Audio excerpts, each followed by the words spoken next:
माँ सरस्वती के चरणों में मैं नमन करता हूँ।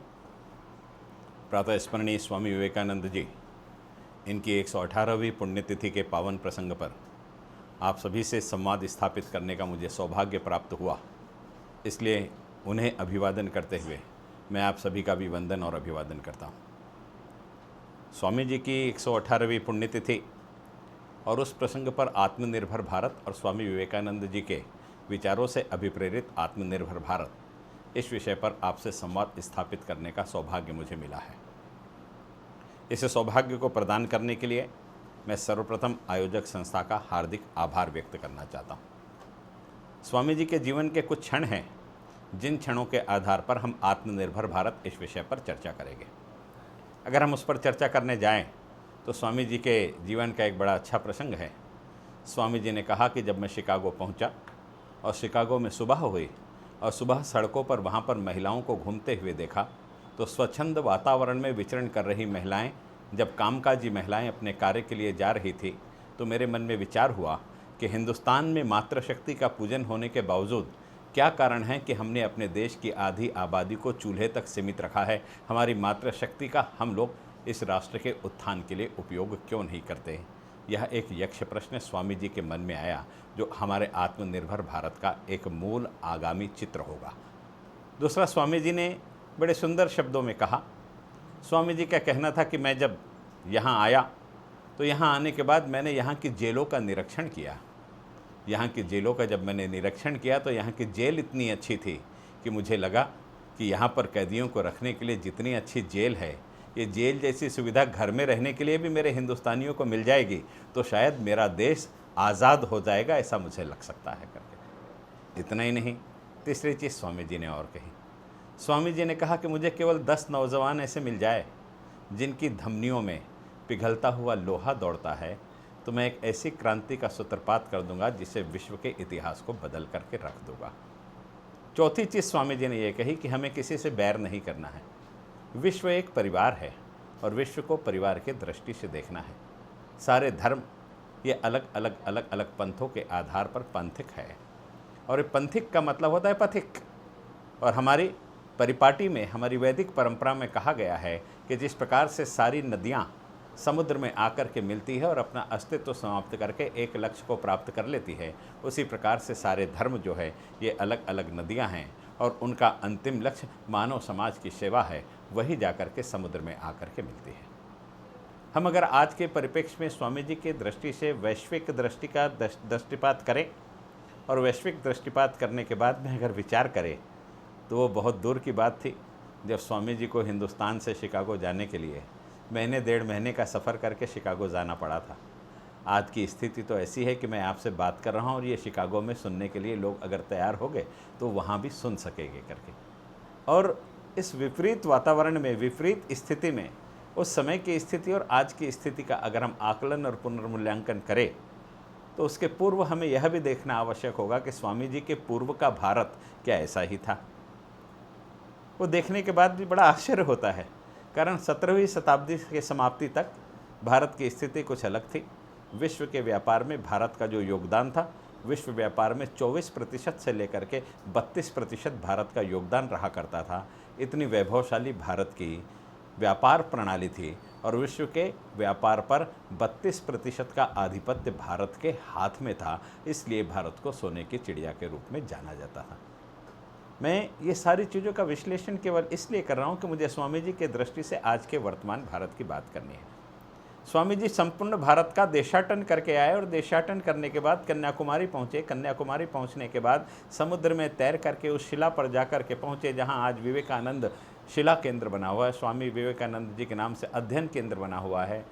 तो वहाँ जब योग मुद्रा में जा कर के स्वामी जी बैठे और अपने दोनों हाथ फैला करके उन्होंने भारत माता को आलिंगन करने की कोशिश करी और याद किया उन्होंने कि मैं किस प्रकार से कश्मीर से लेकर के कन्याकुमारी तक आया हूँ, मैंने भारत का दर्शन किस प्रकार से किया है।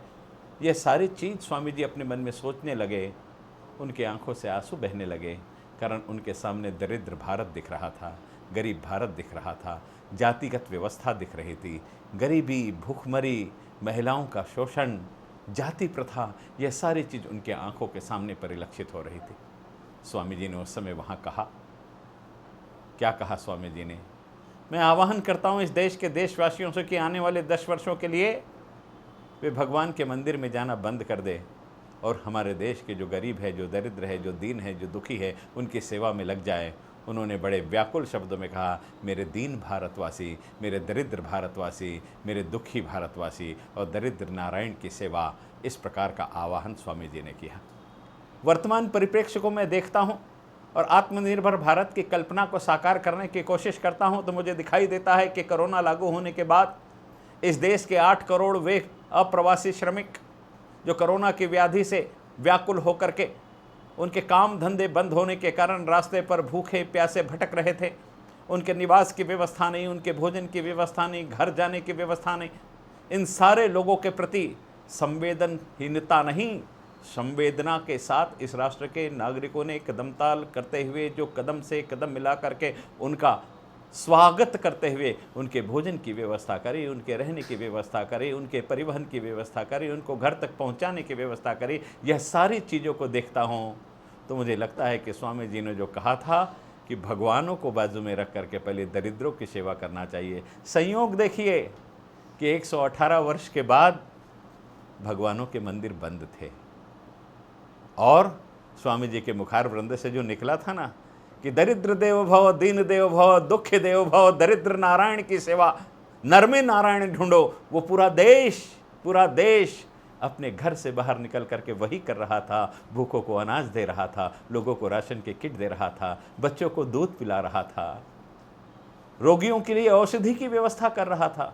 यह सारा का सारा मेरा देश खड़ा होकर के कर रहा था और भगवान का जो विराट स्वरूप है वो पूरा का पूरा देश ने नागरिकों की सेवा के रूप में देखा।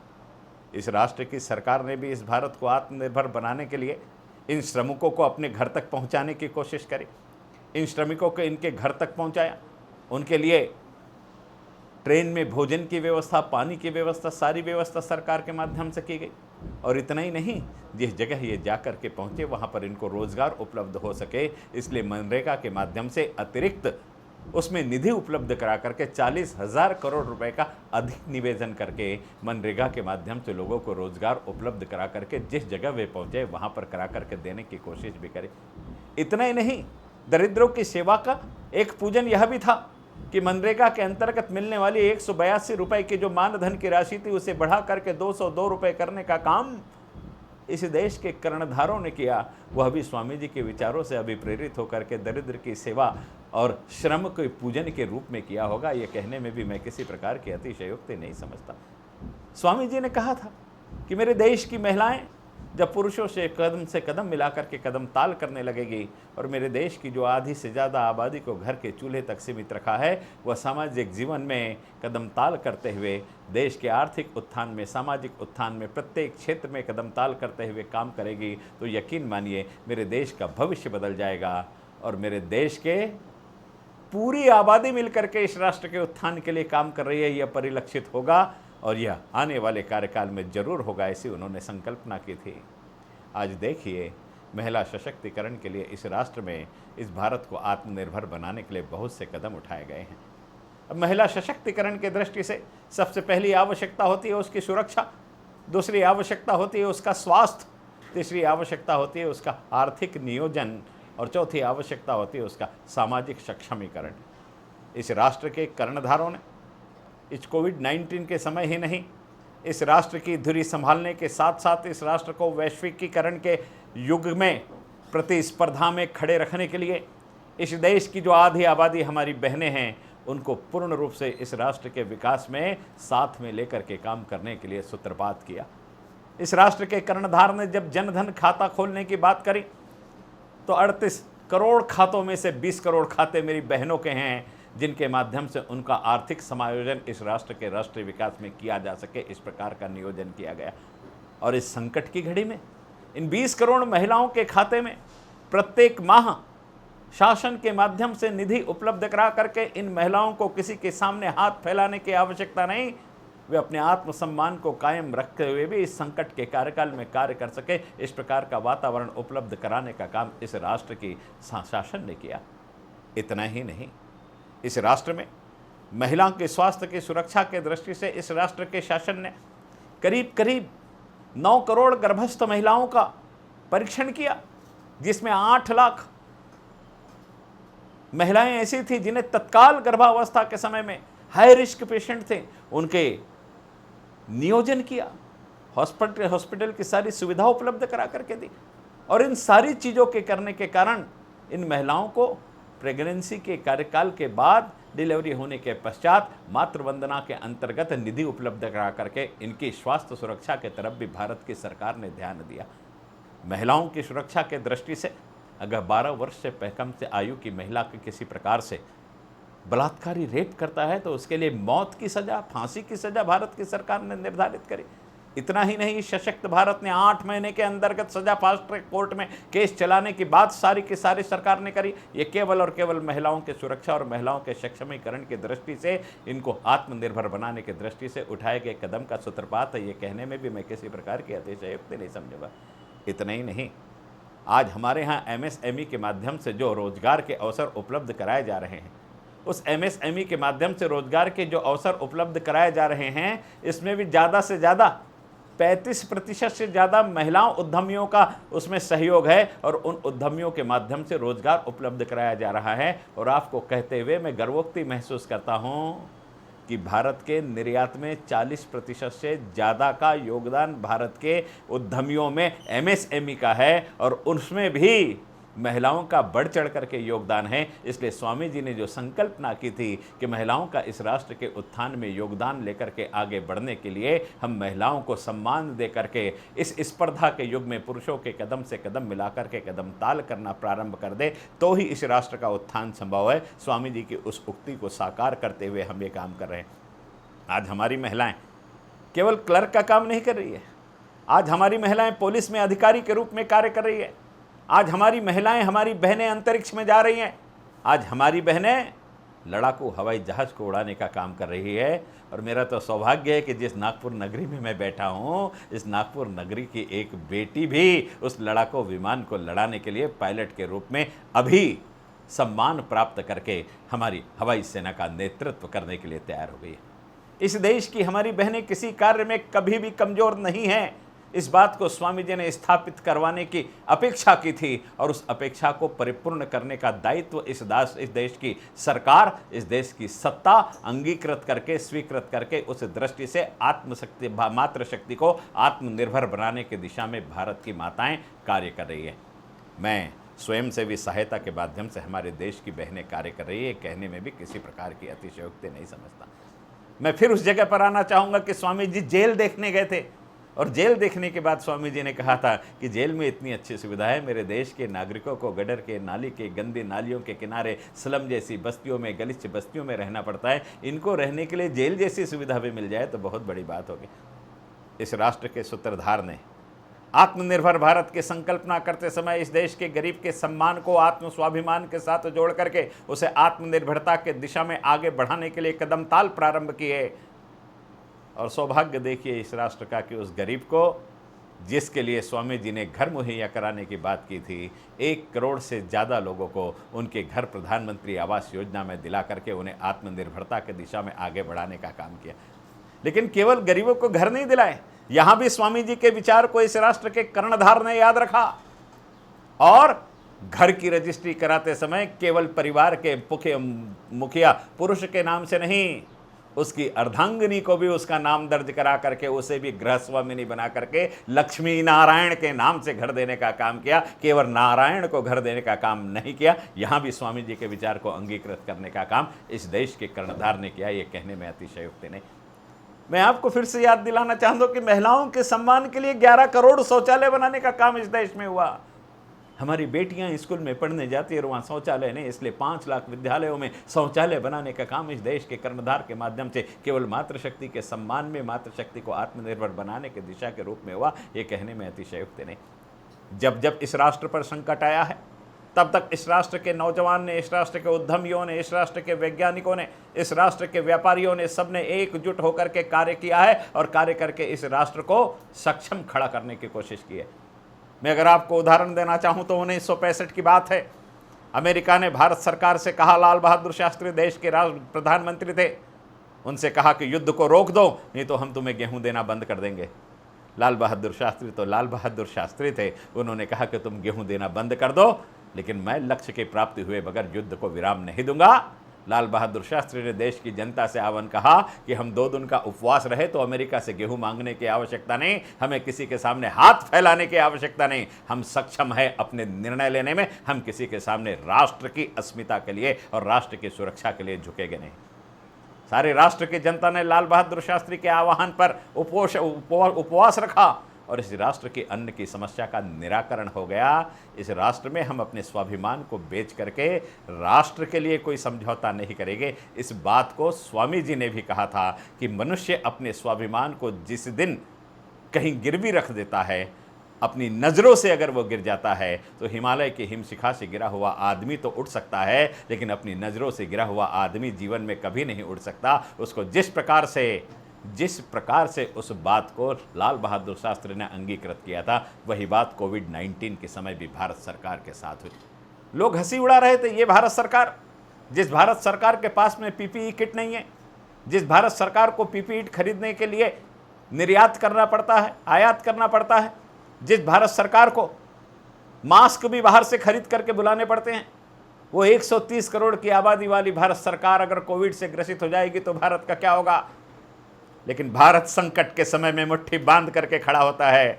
हमारी 5 उंगली तो अलग अलग दिखाई देती है, जब हम मुट्ठी बांध ले तो सारी उंगली एक साइज की दिखाई देती है, उसका साइज अलग अलग नहीं होता है। संगठन संगठन संगठन यही शक्ति का मूल आधार है और संकट में भारत हमेशा संगठित रहा है, इसका प्रमाण है। जिस भारत को पीपीई किट के लिए लोगों के सामने हाथ फैलाने पड़ेंगे, इस प्रकार की बात की जा रही थी, वो भारत आज 4.5 लाख पीपीई किट का निर्माण रोज कर रहा है और विश्व का दूसरा सबसे बड़ा उत्पादक आज भारत बन करके खड़ा हो गया। जिस भारत को 95 मास्क की आवश्यकता थी और जिसे बाहर से खरीदना पड़ता था, वो भारत 5 लाख N95 मास्क का निर्माण रोज कर रहा है और विश्व को वो निर्यात कर सके। इस प्रकार की स्थिति उस भारत के उद्यमियों ने, उस भारत के नौजवानों ने, उस भारत के अन्वेषणकर्ताओं ने उपलब्ध करके रख दी।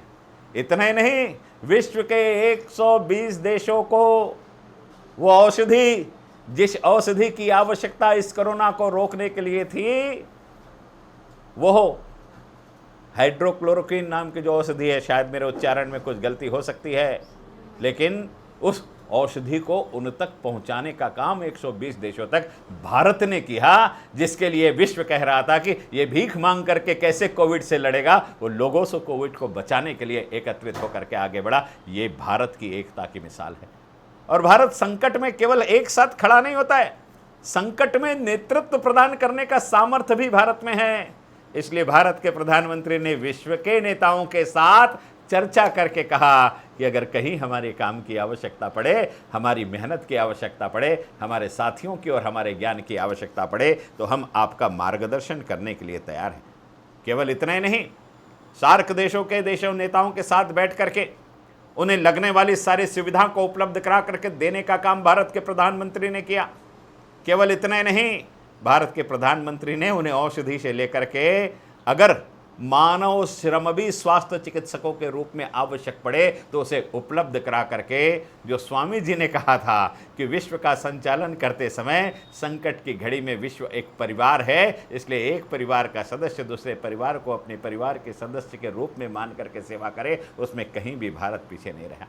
स्वामी जी ने बहुत सुंदर बात कही थी कि इस भारत का उत्थान और भारत को जगत गुरु फिर से बनाने के लिए एक बात की आवश्यकता है, और आवश्यकता यही है कि जिस दिन पश्चिम का विज्ञान और पूर्व का आध्यात्म एक साथ जुड़ जाएगा और पश्चिम के निरंकुश विज्ञान पर आध्यात्म का अंकुश लग जाएगा, तो निरंकुश विज्ञान पर जिस दिन आध्यात्म का अंकुश लगेगा तो नियंत्रित विज्ञान के माध्यम से विश्व को मानवता के आधार पर मार्गदर्शित करने का काम भारत कर सकता है। ये बात स्वामी जी ने कही थी।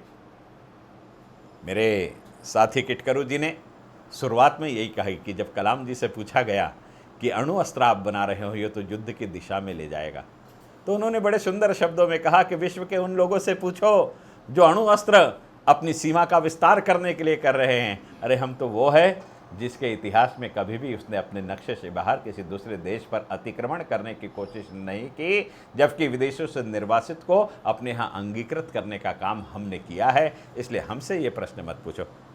यह स्थिति भारत के सामने इन पूरे वातावरण में कोविड-19 के समय में भी आ गई। आप कल्पना कीजिए कि भारत सक्षमीकरण के रूप में खड़ा हुआ। भारत के वैज्ञानिक केंद्र तो छोड़िए, औद्योगिक केंद्र तो छोड़िए, ओडिशा के ब्रह्मपुरी में एक छोटा सा ITI है। उस ITI के लोगों ने मिलकर के इस कोरोना से लड़ने के लिए कुछ यंत्रों का ईजाद किया। मैं अगर बताना चाहूँ तो उस ITI के लोगों ने क्या किया, फ्रंट लाइन स्टाफ के लिए, कोरोना से लड़ने वालों के लिए उन्होंने एरोसेल बॉक्सेस का निर्माण किया, फेस शील्ड का इस निर्माण किया, सैनिटाइजर और मास्क बनाने का काम उस ITI के माध्यम से किया गया। इतना ही नहीं, इस संकट काल में भारत के वैज्ञानिकों ने स्टार्टर इंक्यूबेटर उद्यमियों के माध्यम से शोधकर्ताओं की प्रेरणा से पूरे विश्व में, पूरा विश्व कोरोना से लड़ रहा था। लेकिन किसी को यह नहीं लगा कि मुझे जानकारी कैसे मिलेगी कि मेरे पास कोई कोरोना का पॉजिटिव पेशेंट है या नहीं है।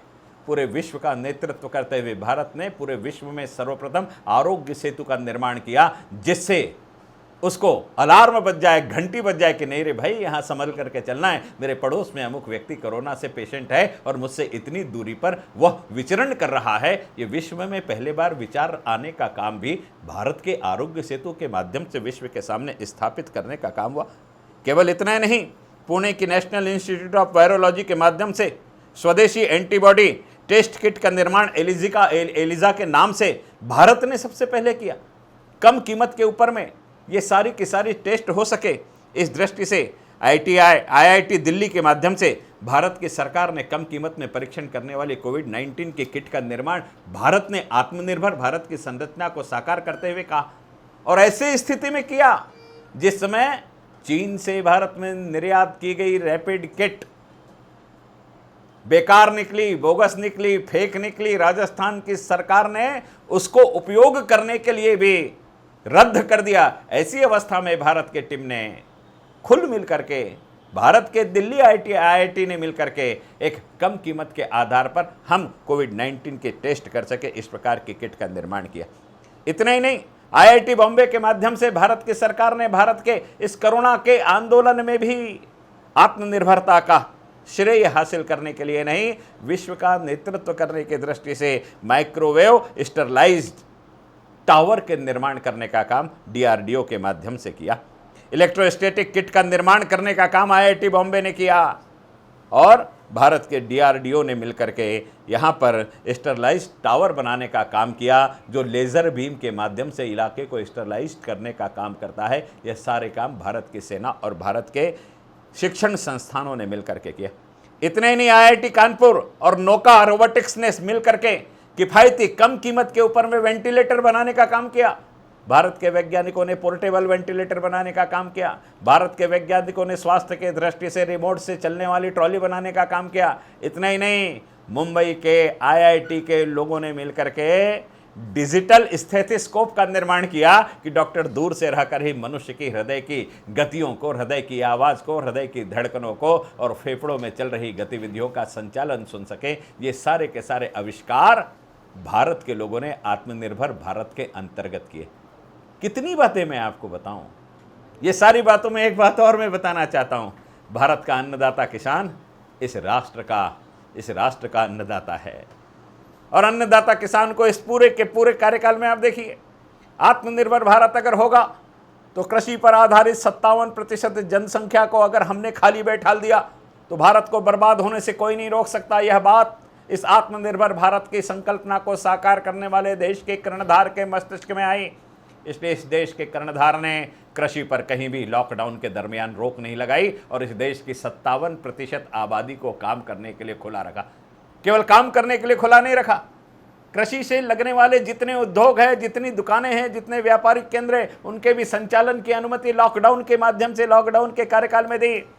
कारण इस राष्ट्र की रीढ़ की हड्डी कृषि अगर समाप्त हो गई तो इस राष्ट्र को आत्मनिर्भरता के रूप में खड़ा नहीं किया जा सकता।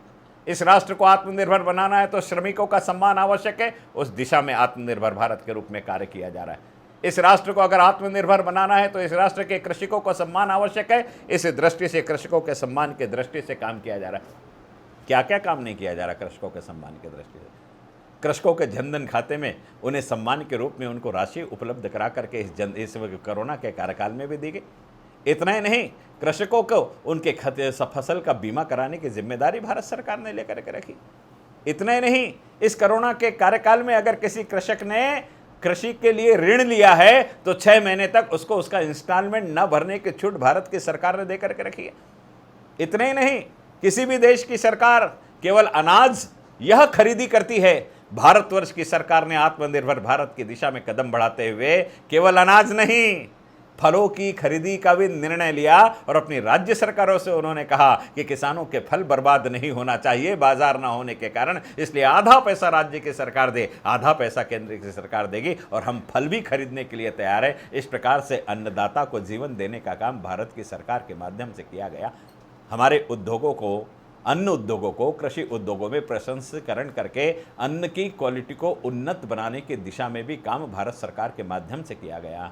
हम लोग कहीं ना कहीं खेती के स्वरूप को अलग दृष्टि से ले जाए, हर्बल खेती की दिशा में हम लोग आगे जाएं और ऑर्गेनिक खेती की दिशा में हम लोग आगे जाएं। इस दृष्टि से बजट में नया नियोजन करके इसमें हमें भारत के अन्न को विश्व में निर्यात करने के लिए मिलेगा और भारत के किसान को विश्व की स्पर्धा की कीमत मिलेगी। जिस दिन भारत का किसान समृद्ध होगा, इस देश की 57% आबादी की समृद्धि का सूत्रपात होगा और भारत आत्मनिर्भरता की दिशा में कदम ताल करेगा। इस दृष्टि से विश्व स्तर पर भारत की कृषि को उन्नत करके विश्व बाजार में उसे स्थान दिलाने का काम करने की दिशा में भी आत्मनिर्भर भारत की दिशा से काम करने के लिए कदम ताल प्रारंभ हुआ।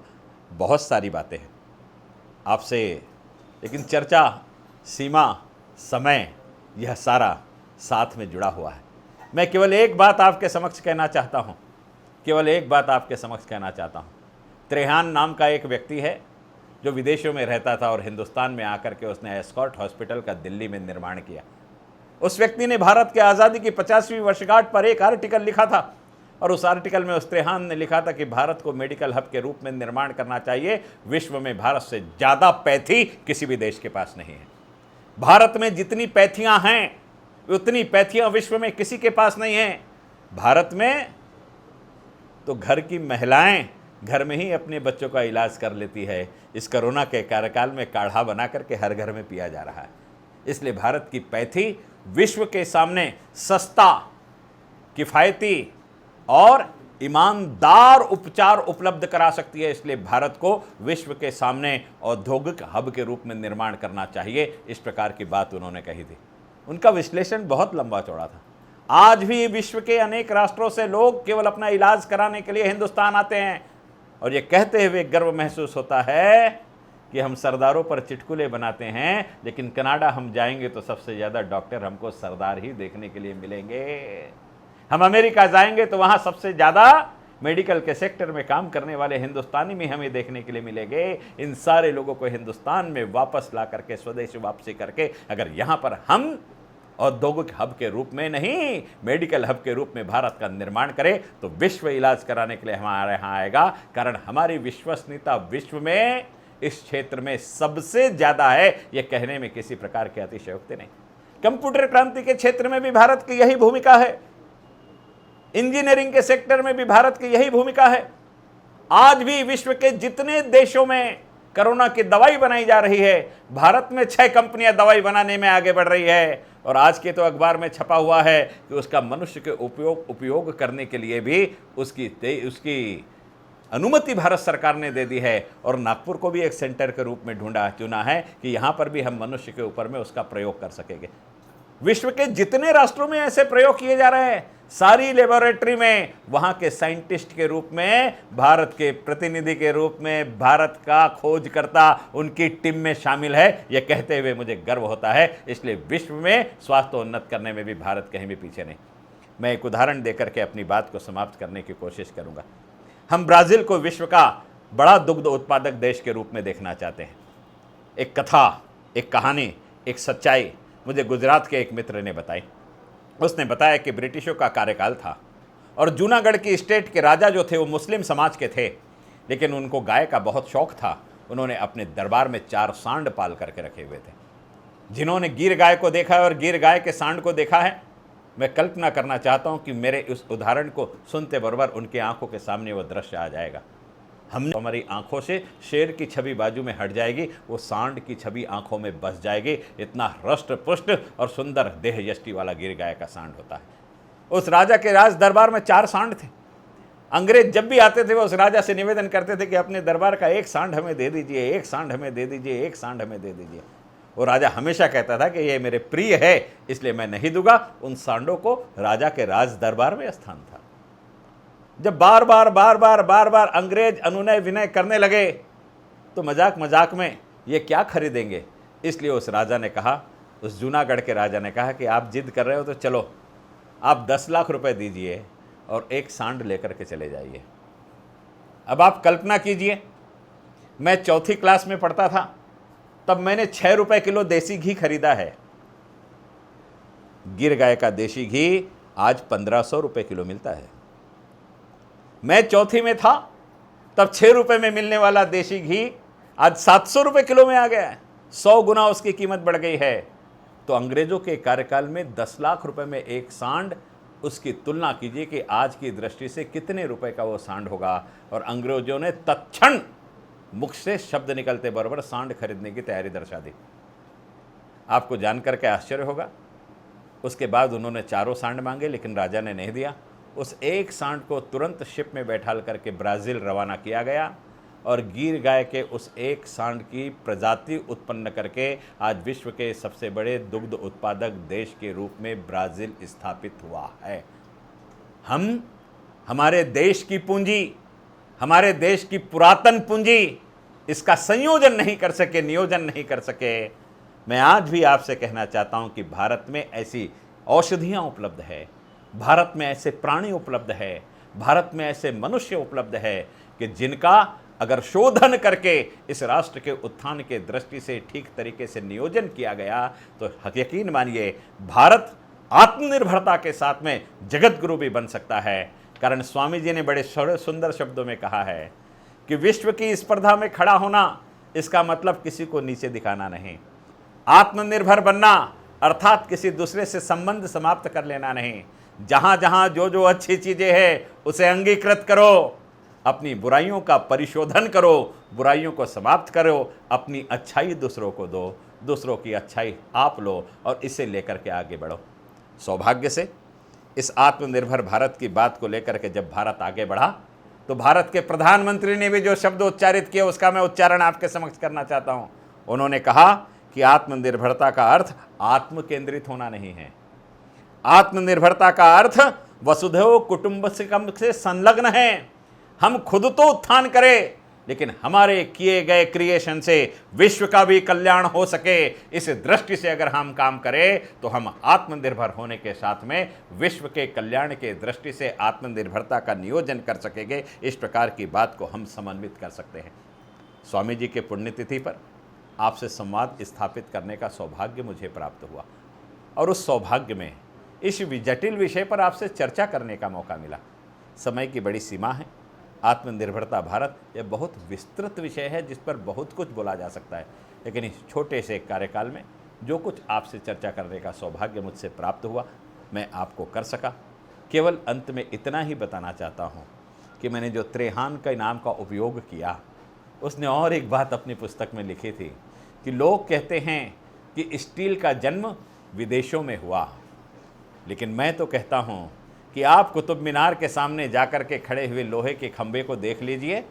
वो लोहे का खंभा 11वीं शताब्दी में लगा हुआ था और 11वीं शताब्दी में लगे हुए लोहे के खंभे पर अगर जंग नहीं लगता तो उसी समय हिंदुस्तान ने स्टील को खोज लिया था। इसलिए हमें मत सिखाओ, हम आत्मनिर्भर है, हम केवल हमारी शक्ति का, हमारी पूंजी का, हमारी विरासत का ठीक तरीके से विदोहन करके नियोजन नहीं कर सके और विपणन व्यवस्था उपलब्ध नहीं करा सके, इसलिए हमारी मानसिक उपलब्धियों का लोगों ने शोषण करके दोहन करके विश्व का नेतृत्व किया। भारत आज भी आत्मनिर्भर बनके विश्व का नेतृत्व करने का सामर्थ्य रखता है। स्वामी जी ने जो कहा है कि अतीत को देखो, वर्तमान को समझो भविष्य अपने आप संवर जाएगा। उस दिशा में स्वामी जी के दृष्टिकोण से भारत को देखने की, चलने की आवश्यकता है। भारत यह करेगा, इस विश्वास के साथ सार्वभौम हित के लिए आत्मनिर्भर भारत जगत का नेतृत्व जगत गुरु के रूप में करे, यही अपेक्षा व्यक्त करते हुए अपनी वाणी को विराम देता हूँ। बहुत बहुत धन्यवाद।